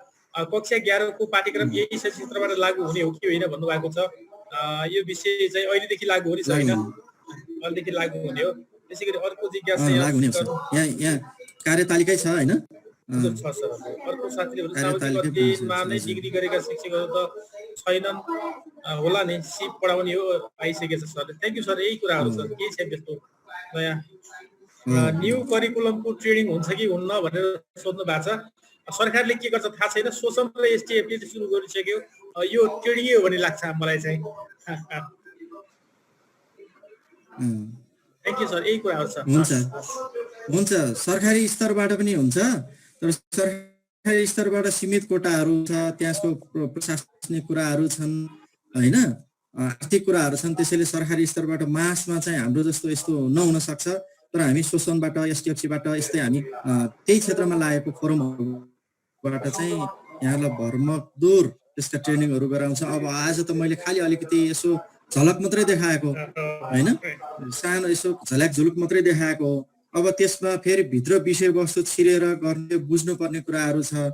जस्तो मैले यहाँ एउटा किताबहरू पढिरहँदा अहिले खोजिरहँदा के थाहा पाएँ भनेदेखि त्यहाँ एउटा शीर्षक हाम्रो के अरे जातीय संरचना कसरी बन्यो भन्नेमा चाहिँ कन्सेप्ट अर्कै रहेछ, तर यथार्थमा अरू नै रहेछ त्यहाँ। होइन। जस्तो त्यहाँ चाहिँ ब्राह्मण, क्षत्रिय, वैश्य, शूद्र भन्ने 3टा जातको उत्पत्ति भयो। हाम्रो पुराणहरूमा पनि त्यसलाई चाहिँ भगवान विराटको मुखबाट ब्राह्मण अनि हातबाट के अरे क्षेत्री अनि तिग्राबाट वैश्य, छोटबाट शूद्र जन्मिए, त्यहाँ व्याख्या गरिएको। हाम्रो पण्डितहरूले त्यही भन्दै जाने, अनिखेरि त्यही होला भनेर गर्ने, अनि कोही हामी जस्तो मान्छेले चाहिँ कहाँ त्यस्तो हुन्छ, त्यो हुँदै हुँदैन नि भनेर विश्वासै नगर्ने। तर वास्तवमा हाम्रो समाजमा त छुवाछुत अझै बाँकी छ नि त। त्यो बाँकी छ र त्यो अवस्था किन रहिरह्यो र कसरी उत्पत्ति भयो भन्ने सम्बन्धमा खोज्दै जाँदाखेरि चाहिँ त्यहाँ अहिले 11 को पाठ्यक्रममा मैले थोरै मात्र राख्न खोजेको छु। त्यसमा त्यहाँ के रहेछ भन्दाखेरि हाम्रो ऋग्वेदमा उल्लेख रहेछ। ऋग्वेदमा चाहिँ त्यो कुरा उल्लेख रहेछ। त्यो उल्लेख हुँदा के भएको रहेछ भन्दाखेरि चाहिँ त्यहाँ हाम्रो सम्पूर्ण मानव जाति चाहिँ भगवानको रूप हो भनेर भगवान श्रीकृष्णले आमालाई माटो खाइस् भनेर हिर्काउँदाखेरि गरेर विराट स्वरूप देखाइदिएको छ। त्यो प्रसङ्ग छ। अनि त्यो विराट स्वरूप भने चाहिँ के रहेछ भन्दाखेरि सबभन्दा ठुलो भगवान भन्नु, ईशा भन्नु, ईश्वर भन्नु, जो भन्नु, सब ठुलो मान्छे त्यही हो जसले सृष्टि गर्यो होइन। त्यो देखाइदिएछ।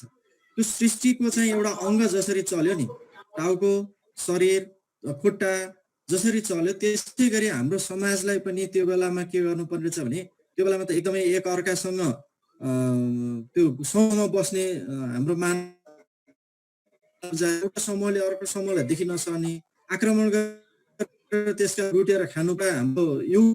अनि त्यो युगमा चाहिँ के गर्यो भने त्यसरी आफ्नै अर्को समाजसँग डिपेन्डेन्ट हुन नसक्ने भएपछि आफ्नै समाजमा इन्डिपेन्डेन्ट हुनु पर्यो, स्वतन्त्र रूपमा आफ्नै आत्मनिर्भर हुनु पर्यो भन्ने हिसाबले यो कामको सिर्जना गरिएको रहेछ होइन। कसैले ज्ञान दिने, कसैले सुरक्षा दिने, कसैले चाहिँ उत्पादन गर्ने, कसैले पेसागत कामहरू गर्ने भन्ने रहेछ। पछि त्यो ईसा पूर्व 300 शताब्दीसम्म पनि त्यसमा यो छुवाछुत घुसेको रहन्छ होइन। र के ऐच्छिक रहेछ भनेदेखि जस्तो म टिचर हुन मन लाग्यो, म ब्राह्मण भएँ। अनि म चाहिँ खेती गर्न मन लाग्यो, म वैश्य भएँ होइन। मलाई चाहिँ मूर्ति बनाउन मन लाग्यो, म चाहिँ शूद्र भएँ होइन। त्यस्तो खालको एउटा पेसाको हिसाबले चलेको रहेछ। त्यो कुरो ऋग्वेदमा उल्लेख रहेछ।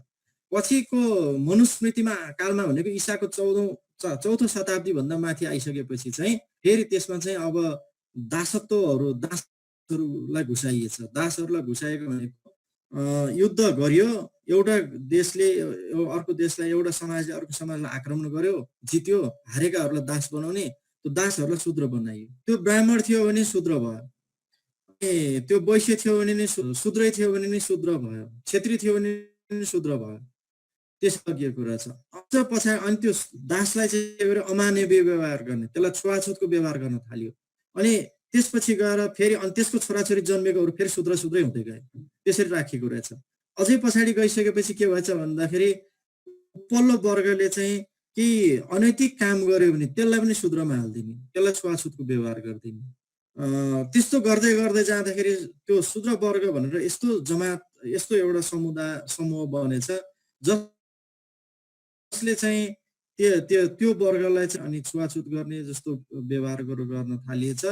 र वास्तवदेखि त्यो केही पनि दास पनि नभएको अनि ऊ पनि नभएको, त्यस्तो अनैतिक कामहरू पनि नगरेको मान्छेहरू पनि त्यो शूद्र भन्ने शब्द परेको कारणले चाहिँ उनीहरू पनि त्यही पीडामा बस्न बाध्य भएछ, जसले गर्दाखेरि चाहिँ अहिले त्यसले चाहिँ समाजमा त्यो छुवाछुतको रूप लिएको भनेर त्यहाँ उल्लेख भएको रहेछ। र त्यो धेरै पछि आएको रहेछ। अब त्यसलाई कसरी हटाउने भन्ने सम्बन्धमा चाहिँ अब यस्तै अभियानहरू चल्ने हो भनेर चाहिँ त्यो मैले त्यहाँ अध्ययन गर्दा त्यो भेट्टाएको। र हाम्रो आहुतिजीको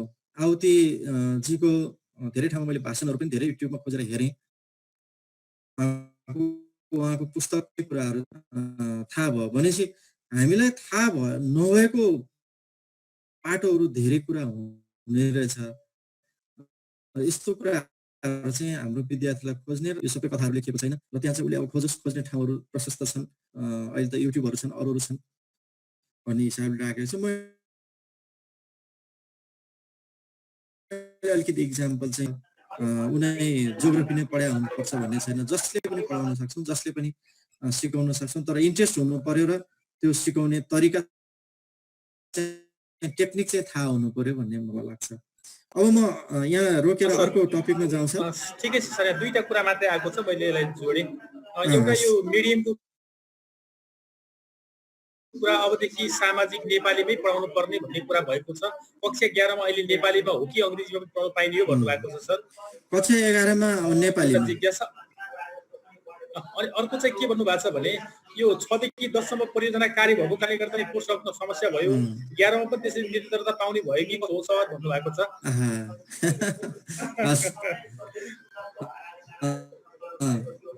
यो प्रोजेक्ट वर्क चाहिँ 11 मा निरन्तरता छ, मैले त्यहाँ देखाएँ पाठमा पनि देखाएँ। 11 मा पनि प्रोजेक्ट वर्क बेसै हो। अझ त्यहाँ त एक्टिभिटिजमै प्रोजेक्ट राख्दै, लेकिन प्रोजेक्ट वर्क छुट्टै भएर बस्यो र त्यहाँ क्रियाकलापमै प्रोजेक्ट वर्क घुसाइदिएको छ है। अहिले चाहिँ अलि चलाखी गरेको छ, चलाखी गरेको पनि भनिदिइहाल्यो। अनि त्यहाँ चाहिँ के छ भन्दाखेरि हाम्रो बच्चालाई अब किताब पढाएर घोकाएर अब हामीले व्याख्या दिएर बोर्डमा तपाईँले बुदा टिपेर त्यहाँ व्याख्या गरेर केही अर्थ छैन। किनभने त्यो बच्चाहरू त्यो जान्ने भइसके, त्योभन्दा बढी जान्ने भइसके। अब त के गर्ने, उसलाई खोज्ने, उसलाई सोच्ने, उसलाई विचार गर्ने, मन्थन गर्ने, मनन गर्ने, आफ्नो भित्री कुरा निकाल्ने हामीले चाहिँ उनीहरूलाई चाहिँ प्रोत्साहन गर्नुपर्छ, हेबिट बनाउनु पर्छ, नम्बर 1। दोस्रो, प्रोजेक्ट वर्क गर्दा कुछ भ्याइएन भन्नुभयो नि। अब यहाँनिर चाहिँ मलाई अलिकति प्रश्न पार्न के मन लाग्यो भनेदेखि कोर्स भने के? कोर्स भनेको पाठ्य पुस्तक हो, कोर्स भनेको पाठ्यक्रममा लेखिएको बुँदाहरू हो, अथवा कोर्स भनेको के हो त? हो यहाँनिर हामी चाहिँ अलिकति अल्मलिएको अवस्था रह्यो। मैले त्यस भनेर अन्यथा नसोच्नु होला, अल्मलिएको अवस्था रह्यो। त्यसैले हामीले चाहिँ कोर्स पढाउने भनेर के गरिराख्यौँ भनेदेखि पाठ्य पुस्तकमा भएको कुरालाई A to Z त्यहाँ भएको आफूले पनि पढ्ने, अनि त्यहाँ भएको मुख्य मुख्य बुदाहरू त्यहाँ बोर्डमा टिपिदिने, अनि त्यसको व्याख्या गरिदिने, फुर्का गाँसिदिने गर्न थाल्यौँ। त्यसले गर्दाखेरि अनि त्यो प्रोजेक्ट वर्क चाहिँ नभएको। त्यसैले अब हामीले गर्नुपर्ने चाहिँ के हो भने त्यो पाठ्य पुस्तक विद्यार्थीले पढ्छ, हेर्नुहोस्, नपढ भने नि पढ्छ, पढ भने नि पढ्छ, त्यसमा हामीले चिन्तै गर्नु परेन। त्यसमा उसलाई नबुझेको कुरा र उसलाई नबुझे नहुने कुरा के हुन सक्छन् त्यो चाहिँ हामीले गरिदिनु पर्यो। बाँकी काम चाहिँ उसलाई त्यो प्रोजेक्ट वर्कमा लगाउनु पर्यो। प्रोजेक्ट वर्क गरिसकेपछि मैले अघि यहाँहरूलाई देखाएको थिएँ नि त्यो सफलताको कथाहरू हेर्नु न, उद्यमशीलता भन्ने पाठ छ। अब हामीले जेनरल राइटरले लेखेको भए उद्यमशीलता भनेको यो, उद्यमशीलता भनेको यो फाइदा छ, उद्यमशीलता भएन भने यस्तो हुन्छ, यस्तो यस्तो यस्तो यस्तो विश्वमा उद्यमशीलता यसरी भइराखेको छ भन्थ्यौँ।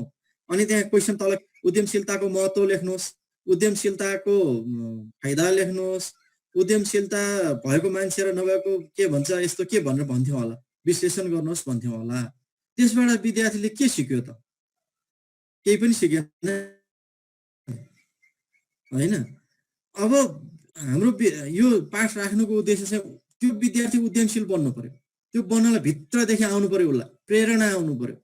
त्यो प्रेरणा आउनको लागि के गरियो भन्दाखेरि त्यहाँ स्टोरी राखियो होइन, उद्यमशीलताको महत्त्व पनि राखिएन, उद्यमशीलताको फाइदा पनि राखिएन, उद्यमशीलता के हो भनेर राम्रोसँग परिभाषा पनि राखेको छैन है। त्यहाँ अचम्म लाग्न सक्छ तपाईँहरूलाई, परिभाषा त दिनु पर्थ्यो भन्नु होला, परिभाषा नै अझ विद्यार्थीले बनाओस्, त्यो स्टोरी पढोस् अनि परिभाषा बनाओस् र भोलि पर्सि ए लक्ष्मी शर्माले यस्तो दुःख गरेर यसरी भएछ, च्याउखेती गर्ने मान्छेले यसरी गरेर रहेछ, त्यो के अरे बाजेको सेकुवा त त्यो फुटपाथबाट चाहिँ अहिले मलमा पुगेको रहेछ भनेपछि मैले पनि त्यसो किन गर्न नसक्ने, मसँग पनि यस्तो इन्ट्रेस्ट छ नि भनेर हाम्रो विद्यार्थीलाई त्यो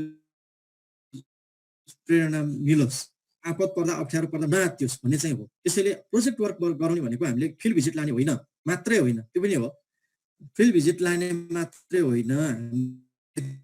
त्यहाँतिर एउटा अल्मले यो हिजो धुलीखेलको तालिममा नि यो कुरो उठाएको थियो, फिल्ड भिजिट लाने अनि फिल्ड भिजिटमा लगेर चाहिँ त्यहाँबाट ल्याउने अनि रिपोर्ट बनाउने भनेर। रिपोर्ट पनि यति लामो लामो हाम्रो चाहिँ त्यो शिक्षा पढ्दाखेरिको चाहिँ फर्मेटमा आधारित हुने त्यस्तो खालको होइन।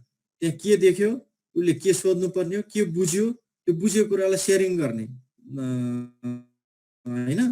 अनि त्यो यस्तो खालको चाहिँ गर्यो भनेदेखि त्यो कोर्स त्यहीँ सक्यो। त्यसैले प्रोजेक्ट वर्क गर्ने भनेको चाहिँ कोर्सभित्रकै काम हो। प्रोजेक्ट वर्क गरेपछि कोर्सभित्र काम आफै आयो। हामीले हेर्ने भनेको सिकाइ उपलब्धि हेर्ने हो, सिकाइ उपलब्धि सक्षमता हेर्ने हो। त्यो प्रोजेक्ट वर्क गर्दा त्यो सक्षमता आउँछ भनेदेखि बाँकी कुरो आफै पढोस्, त्यसमा हामी चिन्ता नगरौँ। अब यहाँको जिज्ञासा आइराख्न सक्छ, तपाईँले भनेर हुन्छ हाम्रो क्वेसन यस्तो आउँछ होइन, हाम्रो बोर्डको क्वेसन यस्तो आउँछ, अर्को समितिको क्वेसन यस्तो आउँछ, त्यो क्वेसन चाहिँ कसरी कसले हल गरिदिन्छ नि भन्ने लाग्न सक्छ। हो त्यहाँनिर चाहिँ हामीले अब हाम्रो इक्जाम सिस्टमलाई पनि सुधार गर्नुपर्छ। अब हाम्रो अभियान शोषणले सुरु गरेको, एसटिएफसीले सुरु गरेको प्रविधिमा आधारित मैत्री के अरे सिकाइ भने यही त हो नि, प्रविधिमा आधारित सिकाइ भनेपछि अब हामीले अब किताब हो नि हो र, अब त गुगल क्लासभित्र जोडेर उसलाई एसाइनमेन्ट दिने हो, त्यो बुझाउने हो, त्यो बुझाउँदाखेरि एसाइनमेन्ट किताबको पढेर लेखिहाल्छ नि त्यसले भन्ने होइन नि, उसले खोजेर लेख्ने खालको एसाइनमेन्ट दियो भने किताब कहाँ पढ्छ र उसले, किताबबाट नलेज लिन्छ अनि सिप चाहिँ अन्तबाट लिन्छ भनेपछि चाहिँ हाम्रो अभियान त्यतातिर जानुपर्छ। र भोलि तपाईँ हामीले नै परिवर्तन होला, समय लाग्ला, अहिले तत्काल नहोला, तर समयले हामीलाई सिकाउँछ र हामीलाई यो यसरी जोडिनलाई जुम मिटिङ गर्नलाई जुम भने त 2 वर्ष अगाडि नै विश्वमा प्रचलनमा रहेछ एकदम होइन र, तर तपाईँ हामीलाई थाहा थियो त, मलाई त थाहा थिएन है, मैले त यही लकडाउन भएपछि थाहा पाएको जुम भन्ने कुरो, अनि यही सिकेको भनेपछि यो आवश्यकताले समयले ल्याउने कुरो रहेछ। त्यसैले यसलाई हामीले कुनै दिन यस्तो आउनेछ हेर्नुहोस्, प्रोजेक्ट वर्क गरेर त्यसैको एसाइनमेन्ट गरेर हामीले कक्षा चढ्यौ तिमी भनेर टेबलमा 3 घण्टाको जाँचै नदिकन हामी कक्षा चढाउने दिन पनि आउँछ र विश्वमा त्यो धेरै प्रचलनमा पनि छ। त्यसैले प्रोजेक्ट वर्क रियल लर्निङ हो, त्यो रियल लर्निङलाई चाहिँ हामी छोड्ने भ्याइएन भनेर, अनि त्यो जुन कुरा चाहिँ नसिके पनि हुन्थ्यो, नगरे पनि हुन्थ्यो, त्यो धेरै सिकाइ नै हुँदैन, त्यो कुरालाई चाहिँ हामीले के गरिराख्यौँ भने समातेर बसिराख्यौँ र वास्तविक सिकाइ हो भनिराख्यौँ र अनि त्यो एसईको A+A अनि +2 को त्यो 11-12 को A+A मात्रै हामी त्यसमै रन्थनी राखेको अवस्था छ। त्यसैले त्यसलाई कसरी बाहिरबाट निकाल्ने होला, यसको चिन्तन पनि होला, सबैलाई थाहा छ, तर त्यो बिरालोको घाँटीमा कसले बान्ने लगभग समाप्त भइसकेको छ र पनि हामी एसई परीक्षा हुन्न भनिरहेछौँ, लगभग औचित्य समाप्त भइसक्यो, अब लियो भने कसरी लिने रे, स्कुललाई नै दिने रे, त्यो दिनुको त स्कुलले त अस्ति नै जाँच लिएर पास गरेर पठायो नि त, फेरि किन त्यहाँ लिइराख्नु पर्यो। त्यसै स्थानीय तहले लिने भने स्थानीय तहले लिने भने त्यही स्कुललाई दिने हो, फेरि त्यो के 8 कक्षाको जाँच स्थानीय तहले लिएको तपाईँ हामीले देखेकै छौँ क्यारे होइन, अब यसमा धेरै चर्चा गर्नै पर्दैन। र त्यसरी नै गर्नु थियो भने त्योभन्दा राम्रो जाँच त अस्ति हामीले प्रिबोर्ड गरेकै थियौँ नि एसईको होइन र, मागमा पुसमा गऱ्यौँ नि त, त्योभन्दा राम्रो व्यवस्थित ढङ्गबाट गरेका थियौँ, त्यसैलाई आधार मान्दै भइहाल्थ्यो भनेपछि अब हेर्नु त, अब यो बिरालो बाँधेर श्राद्ध गर्ने भन्ने जुन हाम्रो परम्परा थियो त्यसलाई छोड्न नसकेर अब यो एसई भनेर हामी गरिरहेछौँ भनेपछि अबको सिकाइ भने प्रोजेक्ट वर्कमा आधारित सिकाइ, त्यसको इभ्यालुएसन गर्ने, हामीले 25 मार्क्स दिएकै छ होइन, अनि नलेजको थोरै त्यसमा एड गर्दैछ सकिएको भनेपछि अब हामीले अलिकति जसरी पढाइको तरिकालाई परिवर्तन गर्यौँ त्यसै गरी इभ्यालुएसनको तरिकालाई पनि परिवर्तन गर्नु जरुरी छ, गर्नुपर्छ र तपाईँ हामी अब यसमा अलिकति लाग्नुपर्छ भन्ने मलाई लाग्छ। त्यसैले साथीहरूले अहिले उठाएको प्रोजेक्ट वर्क गर्न भ्याइन नभनिदिनु होला, त्यसो भने सामाजिक अध्ययन मर्छ है, प्रोजेक्ट वर्क गरिदिएन भने सामाजिक अध्ययन मर्यो, सकियो। सामाजिक अध्ययन र हिजोको नेपाल परिचय अथवा चाहिँ अरू विषय केही फरक परेन, प्रोजेक्ट वर्क चाहिँ मेन हो, प्रोजेक्ट वर्क चाहिँ गराइदिनुहोस्। अब त्यहाँ हामीले दिएको पाठ्यक्रममा पाठ्यपुस्तकमा दिएको तपाईँले 100 वटै गराउनु पर्दैन, 100 वटै गराउनु पर्छ भन्ने छैन, तपाईँले छानेर त्यहाँबाट यो गरायो भने पुग्छ भनेर 10 वटा 15 वटा 20 वटा कतिवटा सक्नुहुन्छ त्यो चाहिँ गराउनुहोस्। त्यसबाट चाहिँ विद्यार्थीको ओभरअल लर्निङ हुन्छ, पुरै सिकाइ हुन्छ, उसले लाइफ स्किल पनि सिक्छ, नलेज पनि सिक्छ होइन, प्रब्लम सल्भिङ पनि सिक्छ, सबै कुरा सिक्छ त्यसबाट। त्यसैले त्यो चाहिँ गर्नु पर्यो, न कि त्यसैलाई छोडेर अरू बाँकी गरेर चाहिँ केही अर्थ छैन। किताब त आफै पढ्छ उसले, 3 कक्षा 4 कक्षा पढेको मान्छेले अब किताब पढ्न जान्दछ, उसलाई किताबको त्यो शब्द व्याख्या गरेर हामीले केही अर्थ छैन। त्यही भएर हाम्रो कक्षामा विद्यार्थी किन रमाएन भन्दाखेरि उसले पढेको छ, जानेको छ। जस्तो मैले एउटा इक्जाम्पल के दिन चाहेँ भने अलिक बढी कुरा गरेँ क्या है,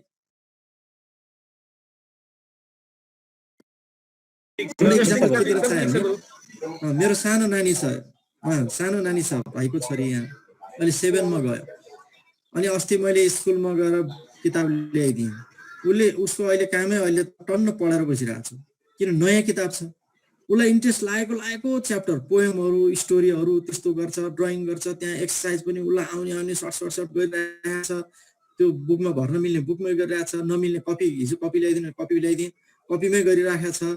उसलाई त्यो जहाँ इन्ट्रेस्ट लागेको छ, एउटा किताब सिरियली गएको छैन, उसले जहाँ इन्ट्रेस्ट लागेको छ त्यो पढेर ऊ गरिसक्यो। अब त्यही पाठ भोलि त्यहाँ टिचरले ल भाइ बहिनीहरू भनेर अनि लाइन बाई लाइन भन्न थाल्यो, उसलाई बोर लाग्दैन किनकि उसले त पहिले पढिसकेको थियो।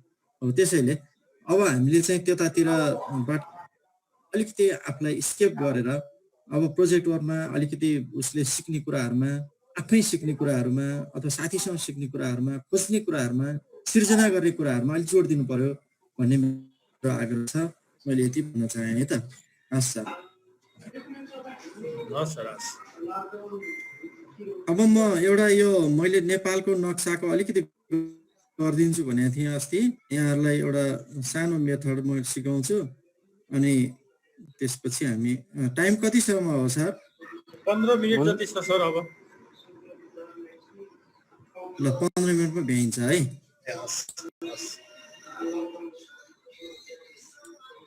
म एउटा स्क्रिन सेयर गरेँ अहिले।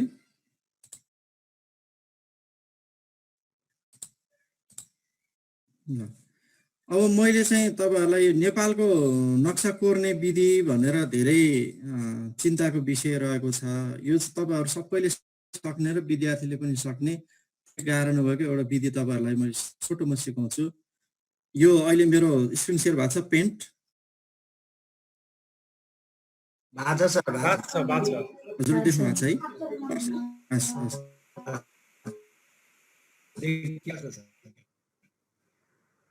हाम्रो नक्सा विद्यार्थीले किन बनाउन जान्छ त्यसको कन्सेप्टै भएन र हामीले धर्का धर्का यसरी कोरेर यसरी यस्तो गर्नु पर्दा यहाँ कता कता पुगेको छ है।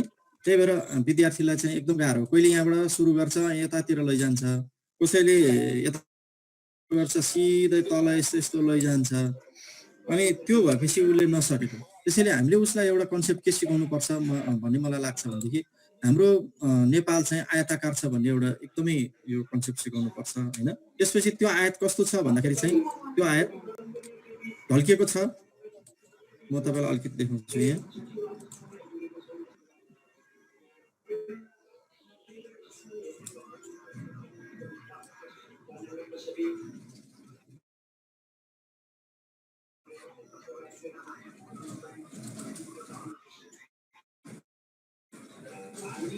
ढल्किएको छ हजुर सर।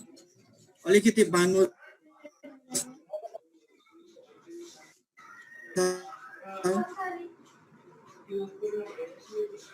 हैन, पश्चिमले छ र पूर्वको भाग दिनु पर्यो है। पहिलो कुरो।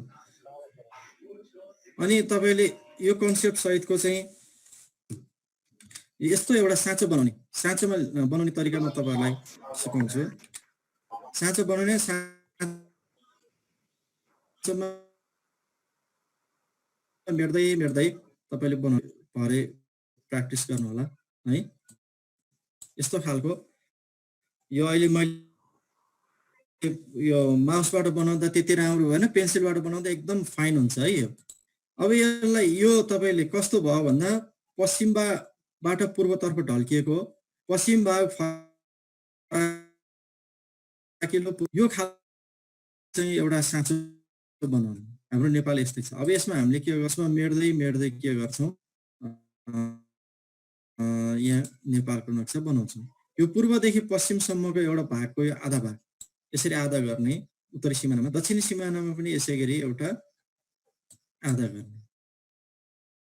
यो आधा गरिसकेपछि अब हामीले के गर्छौँ, उत्तरी सिमानामा यो आधा गरेको भागभन्दा माथितिरको भाग है,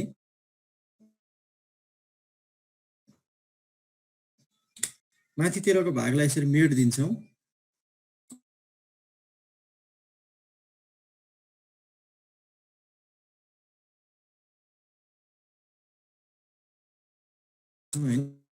टोपी लगाइदिन्छौँ। त्यसपछि तल जान्छौँ, यसको ठिक्क तल चाहिँ यो आधा भागभन्दा अलिकति देब्रेतिरबाट कति लिने भन्दाखेरि अलिकति देब्रेतिरबाट अलिक बढी चाहिँ यहाँ लिने, दाहिने लिने। अलि यहाँ पुगेको छैन ल यसरी लिने अनि यसलाई के गर्दिने यहाँ एउटा गाडी बनाउने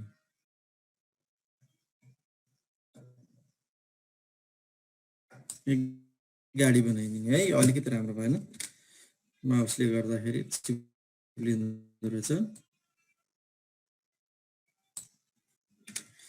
अनि यो गाडी बनाइसकेपछि गाडी चढेर सकल ढाकाको टोपी लगाएको मान्छेहरू के गर्ने पूर्वतिर जाने त्यहाँ इन्डियाबाट आएको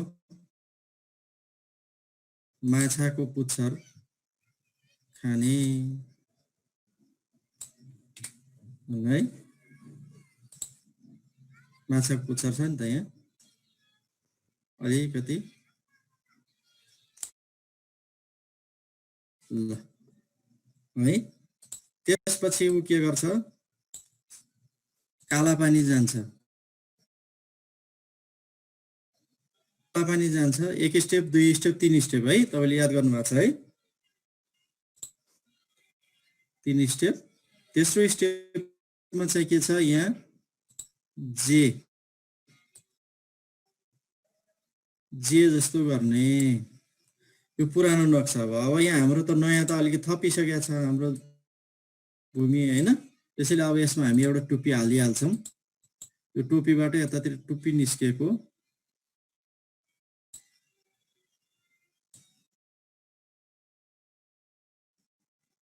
अलिअलि नमिले हुन सक्छ हैन ले माउसले बनाउँदा नमिले तपाईं मिलाउनु होला है यसरी हामी के गर्दिन्छौं यहाँ एउटा टोपी हालिदिन्छौं त्यसपछि गएर अब यो टोपी देखि पूर्वको दायाँतिरको भागलाई हामी फेरि आधा गर्छौं अलिकति हेर्नु त आधा गर्यौं चिनो लगायौं यो आधा गरेको माथिल्लो आधा भागमा के गर्दिन्छौं फेरि अलिकति मेटेर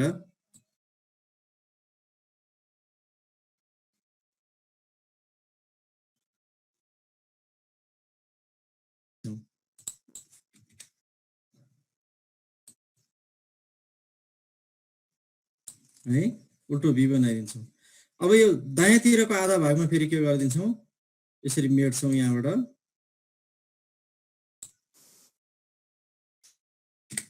र यहाँ डब्लु बनाउँछौं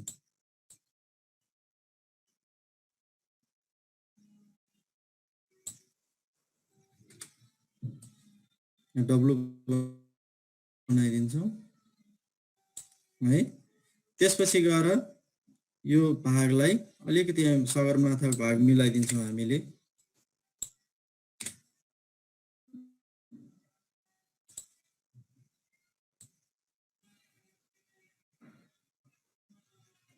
यसरी मिलाइदिन्छौं अब आयो हेर्नुस् अलिअलि यहाँ पारा आइसकेको छ है अब यहाँ तल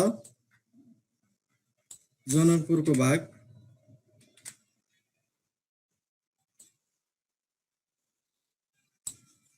उल्टो भी अलिकति एउटा यहाँ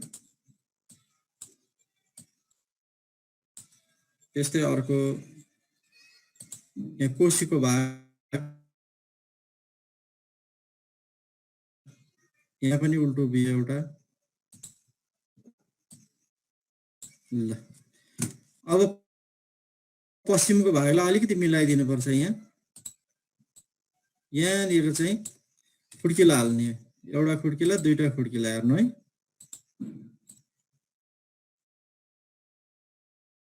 एउटा खुड्किला बाँकीतिरको अर्को खुड्किला दुईटा खुड्किला हाल्यो अब बाँकी भागलाई हामीले यस्तो किरिमिरी नगर्ने यस्तो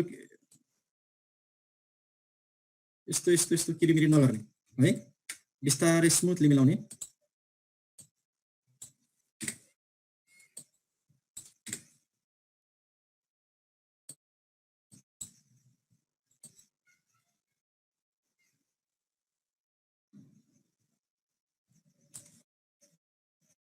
यहाँ पश्चिममा त्यस्तै गरी यो माथिको भाग पनि मिलाइदिनुस्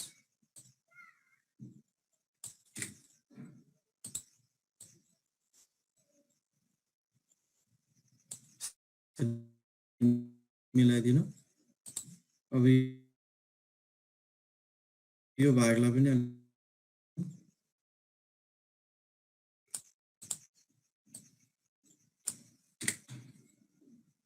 स्मुथली यहाँ मिलाइदिनु अलिअलि।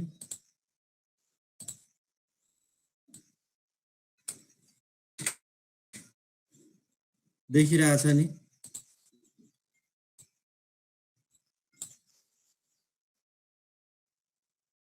अब लगभग नेपालको आकार मिल्यो है। यो अझै पनि गाडी अलि छिटो बुझेन।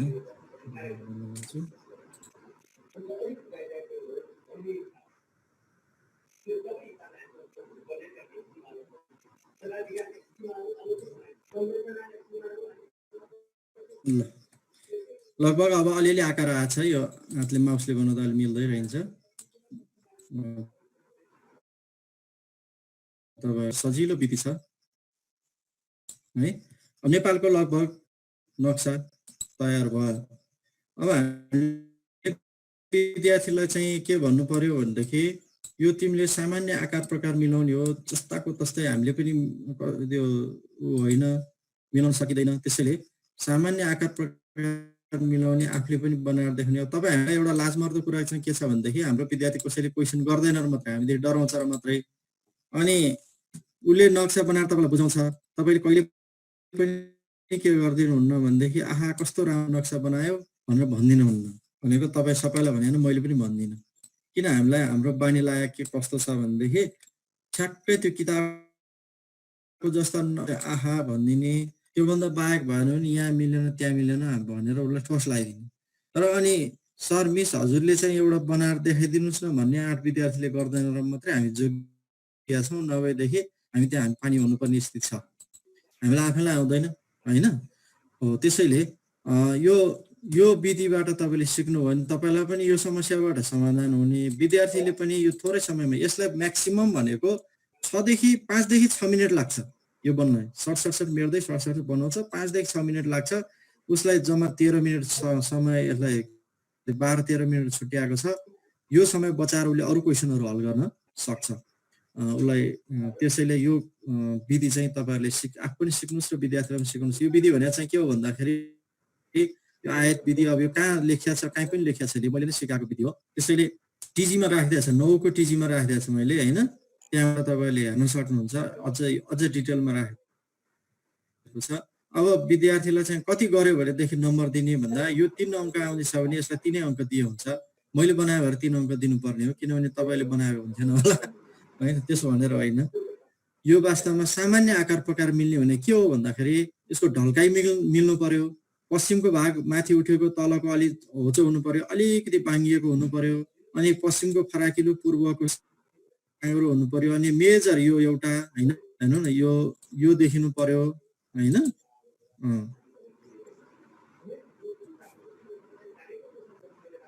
स्क्रिन सेयर अफ भयो सर। यो देखिनु पर्यो। मैले कलर चुज गरेको उसमा परेछ है। ल यो देखिनु पर्यो। अनि त्यस्तै गरी यो होइन, यो देखिनु पर्यो। अब यो देखिनु पर्यो। यति 1 2 3 4वटा कुरा। अनि यो भाग यति देखिनु पर्यो। यति मात्रै देखियो भने तपाईँको बच्चाको चाहिँ धेरै आकार प्रकार मिल्यो। अरू धेरै मिलाएछ भने त झनै राम्रो भइहाल्यो भनेर यसरी चाहिँ हामीले यति मिल्यो भने यो ढल्काइ मिल्नु पर्यो। मेन कुरो ढल्काइ मिल्नु पर्यो। भनेपछि अब यसको स्केल हुँदैन। तपाईँ हामीलाई फेरि कन्फ्युज के नहोस् भनेदेखि कुनै पनि फ्री ह्यान्ड बनाउने नक्साको स्केल हुँदैन। स्केल त्यहाँ कसैले राखेर हाम्रो गाइडहरूमा विभिन्न ठाउँमा किताबहरूमा पनि यति स्केलको, यति लम्बाइ चौडाइको, यस्तो यस्तो भनेर त्यहाँ देखिन्छ। त्यसले चाहिँ किन काम गर्दैन भनेदेखि स्केल राख्नु भनेको यहाँ नजिकै स्केल राख्नु। यो भोलि तपाईँलाई धुरोसाले सिकाउनुहुन्छ यस विषयमा। यहाँ स्केल राख्नु भनेको चाहिँ भनेदेखि जहाँसुकै नाप्यो भने पनि त्यो स्केलले काम गर्नुपर्छ। लम्बाइ र चौडाइ मात्रै मिलेर हुन्न है। त्यसैले फ्री ह्यान्ड बनाएको कहीँ पनि स्केल राखिँदैन। तत्त्वमध्ये न स्केल, दिशा र सङ्केत मध्ये स्केल चाहिँ फ्री ह्यान्ड यो हातले बनाएको नक्सामा प्रयोग गरिँदैन। अरू 2टा कुरा चाहिँ हुन्छ है, त्यो तपाईँहरूले याद गर्नु होला। अब यही भर्ने कुरामा पनि हामीले यो कसैले चाहिँ थप्ला मात्रै भरेर गरे हुन्छ, कसैले चाहिँ सङ्केत दिएको हुन्छ, सकेसम्म सङ्केत दिएरै गर्नुपर्छ भन्ने यहाँहरूले गर्नुपर्छ भन्ने मैले सुझाव दिँदै यो नेपालको नक्सा बनाउने यो आइडिया तपाईँलाई कस्तो लाग्यो, यो आइडियाबाट तपाईँ सक्नुहुन्छ कि सक्नुहुन्न, भरे तपाईँले 5-5वटा यो आइडियाबाट यो नक्सा ड्रइङ गर्नुहोस्, हेर्नुहोस् त कति सजिलो सम्झिनु पनि। टोपी सक्कली ढाकाको सम्झिनुहोस् होला, पालपाली ढाकाको सम्झिनु होला, अहिले त पूर्वेली पनि छ ढाकाको होइन, भात गाउने टोपी भए नि हुन्छ, टोपी एउटा सम्झिनु पर्यो, जति कार छन्। अनि त्यसपछि डब्लु हामीले होइन WXYZ होइन त्यहाँ हामीले सम्झिन्छौँ पहिलेदेखि पढेको। त्यसै गरी यो अब भर्खरै आएको यो त बिर्सिने कुरै भएन भने चाहिँ धेरै गाह्रो रहन्छ नि त होइन। यति कुरा सम्झेर अहिलेको साँचो कसरी बनाउने भने मैले साँचो तपाईँले के गर्नुहोस्, साँचो यस्तो एउटा धर्का तान्नुहोस्, छड्के तान्नुहोस्, यहाँबाट तल तल गरेर ल्याइदिनुहोस्, रेसियोमा यसरी ल्याउनुहोस्, अलिकति नजिक यताको भाग सानो बनाइदिनुहोस्, यताको भाग ठुलो बनाइदिनुहोस्। हेर्नुहोस् त धेरै गाह्रै छैन होइन है। के गर्ने रे, यसो छड्के तान्यो, यहाँबाट अलिअलि बाङ्गो बाङ्गो बनाएर लग्यो, यहाँबाट बाङ्गो बाङ्गो बनाएर लग्यो, यो चाहिँ सिधा गर्ने, यो चाहिँ छड्के नगर्ने भनेपछि तपाईँको नक्सा राम्रोसँग बन्छ, यही सेपमा बन्छ। मैले चाहिँ यो नक्सा बनाउने अलिकति तपाईँलाई आइडिया पनि सेयर गरेँ, तपाईँ पक्कै पनि लाभान्वित हुनुभयो होला भन्ने आशा छ। केही जिज्ञासा भए सोध्न सक्नुहुन्छ। धन्यवाद महेन्द्र सर। हामी 157 जना सहभागी साथीहरू छौँ, सरलाई छोडेर 156 जना छौँ। मैले एउटा सानो एक्सर्साइज गराउन चाहे 156 जना साथीहरूलाई रिएक्सन बटनमा क्लिक गर्नु सबै साथीहरूले। त्यहाँ 2वटा सङ्केत छ जसमा क्ल्यापमा मैले 3 भन्छु, सबैले सँगै क्ल्याप गरेर महेन्द्र सरलाई सम्मान गरौँ। सबै साथीहरूले रिएक्सन बटनमा क्ल्याप छ, सबैले क्ल्याप गरिदिनु मैले आग्रह गरेँ। साथीहरूले अझ भेटिसक्नु भएको छैन, गर्न खोज्नु भएको छ, भेट्नु भएको छ। थ्याङ्क यू सबैलाई। महेन्द्र सर अत्यन्त धन्यवाद। हामीले आज धेरै कुरा सिक्न अवसर पाएका छौँ। नेपालमै पहिलोपटक कक्षा 11मा यो विद्यालय संरचनाभित्र कक्षा 11 आइसकेपछि सामाजिक अध्ययनलाई लैजाँदै थियो। सामाजिक अध्ययनलाई अन्य विशेषकै तरिकाले सिक्ने र सिकाउने क्रमबाट हामी धेरै आज मुक्त भएका छौँ। त्यो अनुभव आजको कक्षाबाट भएको छ। त्यसै गरी नक्सा निर्माणको कला वास्तवमै विद्यार्थीहरू सोझा भएर हामी बचेका सरले भनेको कुराले मन छोयो। यदि विद्यार्थीले सोचिदिएको भए सर तपाईँले बनाइदिनुहोस्, म्याडम तपाईँले बनाइदिनुहोस् भनेको भए कक्षा छाडेर भाग्नु पर्थ्यो, 2-4 दिन बिदै लिनुपर्ने अवस्था बन्थ्यो होला। आजको प्र्याक्टिस मात्रै गयो भने पनि यसले हामीलाई धेरै सहयोग गर्छ। सम्पूर्ण सहभागीहरूको तर्फबाट सरलाई हृदयदेखि हार्दिक धन्यवाद दिन चाहन्छु। त्यसै गरी म यस कार्यक्रममा उपस्थित सम्पूर्ण हाम्रो अतिथिगणहरूलाई हाम्रो यो कार्यक्रमको तर्फबाट स्वागत सहित आफ्नो विचार राखिदिनका लागि एसटिएफटी केन्द्रीय सदस्य तथा शोषणको कोषाध्यक्ष म्यामलाई मैले हार्दिक अनुरोध गरेँ। सुशीला ढकाल म्याडम। धन्यवाद कुमार सर। प्रविधि मैत्री शिक्षक समाज सामाजिक विषय समितिद्वारा आयोजना गरिएको सामाजिक अध्ययन विषयमा प्रविधिको प्रयोग विषयको अनलाइन तालिम कार्यक्रमको सभापति शकुन्तला म्याम, त्यसै गरी प्रमुख अतिथि भूपति बस्याल सर र यस सामाजिक विषय समितिको तालिम रहने हाम्रो छविलाल सुवेदी सर। आज हामी 21औं दिनमा रहेछौँ। अत्यन्त गर्वको कुरो। आजको सहजकर्ता सामाजिक अध्ययन अनुसन्धान समाज नेपालको राष्ट्रिय अध्यक्ष महेन्द्र विष्ट सर,